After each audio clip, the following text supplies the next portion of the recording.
can't have that. So now here we are, living up under the threat of every kind of disease. New diseases coming up all the time.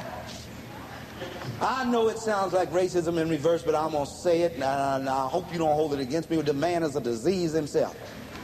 I mean, ugly is as ugly does. And if you do ugly, y'all, how come we could run a world, a civilization, for hundreds, thousands of years? We don't know how old African civilization is. They have looked down through the earth with microwave beams in the Sahara Desert and found civilizations that are at least 200,000 years old. Not in the hunter-gatherer stage, but highly developed civilizations.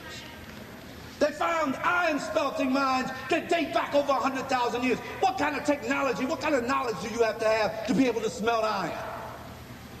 Now we can do all of that and still remain intact with the earth and live to be at least 120 years. That's not our oldest, that's our average age. This man come along, get all this, and you're living less time. Now, if that doesn't say something is wrong with you, and you don't need to get out the way and let righteous people take over, I don't know what does. Be better for him if we were in charge. But he's doing better than he ever was. I mean, after all, 60 and 70 is better than 22. It's a plus for him and a minus for us. And I've got to quote Minister Farrakhan in his composition, "The white man's heaven is the black man's hell." And truer words have never been spoken. What's good for us is bad for them.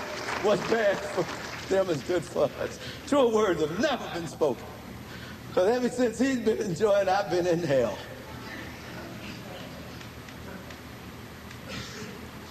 Let's move on.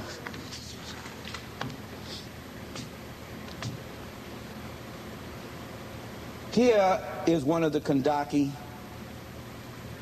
that represents the period about 331 before the Common Era. Now, note I mentioned that the Kushite Empire lasted for thousands upon thousands. Some say it may have been millions of years. I don't know, just many stories. Can I see that one too well? So you can cut the light down a minute so you can see it. I will describe it verbally. Here are two African elephants, not India elephants, because the largest elephants in the world are Africans, the largest living mammals on earth, elephants. Sitting between those two elephants is a Kandaki, a queen of the Kushites. Alexander, misnomed the Great, decided to conquer the world. And he went down into Kush, or what the Greeks called Ethiopia. And when he got there, this is what he saw. This big black woman sitting between two elephants, surrounded by 100,000 Nubian warriors.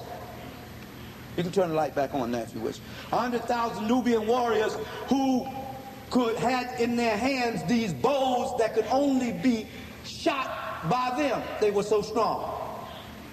They were the ultimate weapon of that day. No Greek could shoot it. Alexander looked at her and them, and she asked him, she said, "What you want up in here, boy?" To her little scrawny self.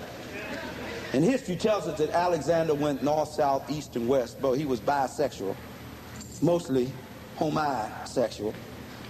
History verifies that, and he probably said something like, "I come to conquer the world, honey." And she probably told him, knowing Sapphire, put her hand on her head and start shaking her head and said, "You better take your faggot behind on out here. You may have been happy when you got here, honey, but you ain't gonna be happy when you leave." And he looked at all of them warriors, her sons, standing around their mama, ready to kill bricks for her. All their mama had to do was say, "Go after it, boys." They would have been gone. See, she could call them that because she was their mama. She respected them as men, so I don't want you to get that wrong understanding. But the queen represented their mother. Say, "Go ahead, my sons, take care of business." And you never heard of Alexander anymore. He would have been swallowed up. So Alexander looked at that. He looked back behind him. He went home, looked at the Kemetan Sea, which they call the Mediterranean Sea, threw a spear at it in frustration and said, "I have no more worlds to conquer." Went home, drank himself to death, and died. Don't be careful, Sapphire drive you to drink. She wiped that white boy out. And not only that, when he got back home, he found